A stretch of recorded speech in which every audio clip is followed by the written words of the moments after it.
Don't act like you forgot. I call a shot. Assalamualaikum warahmatullahi wabarakatuh. Halo. Jadi kembali lagi di hashtag tugasku yang kelima, dan kali ini akan membahas tentang bahasa Indonesia, yaitu dari kelompok 5, yaitu tentang kerangka karangan. Jadi langsung saja. Topik dan kerangka karangan dari kelompok 5.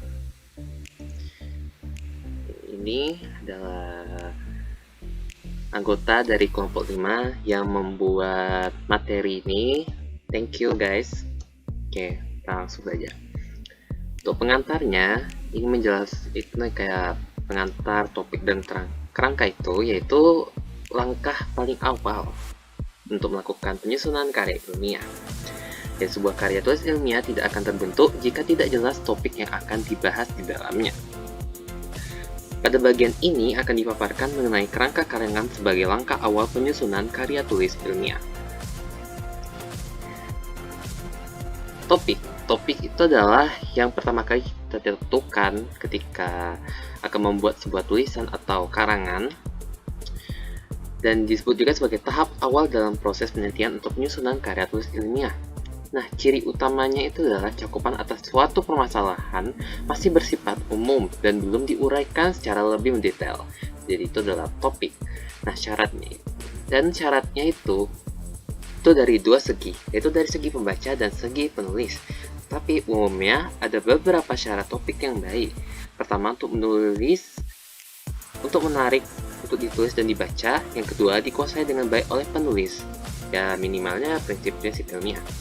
Pembahasan topik dapat dilakukan secara cermat sesuai dengan kemampuan, tenaga, waktu, tempat, dan kelayakan yang dapat diterima oleh pembacanya.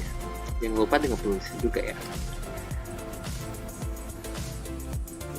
Oke, tema itu adalah sasaran yang hendak dicapai penulis berdasarkan topiknya, sehingga tema itu mempersempit atau membatasi topik tersebut, yang umumnya 1-2 kata yang singkat dan memiliki persamaan serta perbedaan tema karangan. Persamaannya itu ada baik topik maupun tema, keduanya sama-sama bisa dijadikan sebagai judul karangan.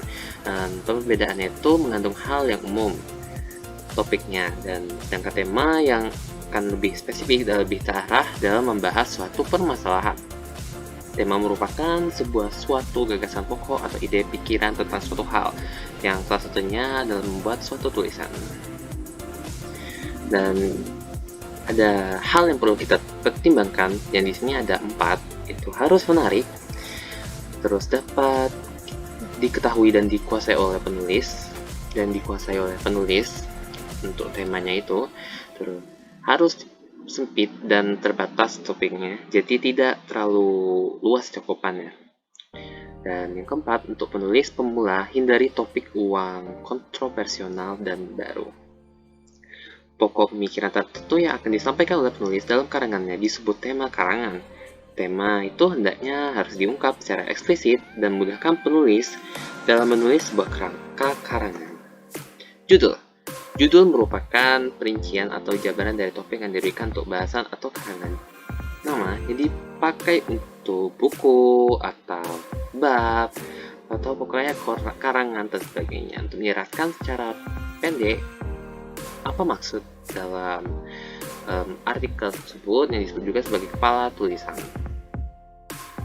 Dan judul itu juga bisa didefinisikan sebagai lukisan singkat suatu artikel, atau disebut juga miniatur isi bahasan, dan fungsinya itu merupakan identitas dari jiwa seluruh tulisan. Temanya menjelaskan diri sehingga menarik dan membaca isinya. Gambaran global tentang arah, maksud, tujuan, dan ruang lingkupnya relevan dengan isi tulisan, maksud, dan tujuannya. Dan kan cara judul yang baik adalah asli, relevan, provokatif, singkat, dan jangan lupa juga harus menarik ya. Kerangka karangan itu adalah rencana teratur tentang pembagian atau penyusunan gagasan. Kerangka karangan merupakan suatu rencana kerja yang memuat garis-garis besar dari suatu karangan tulisan yang akan ditulis dan atau dibahas. Begitu. Dan ini fungsi karangan ada 5, bisa kalian lihat. Dan juga penyusunan kerangka karangan, ada 4. Thank you guys.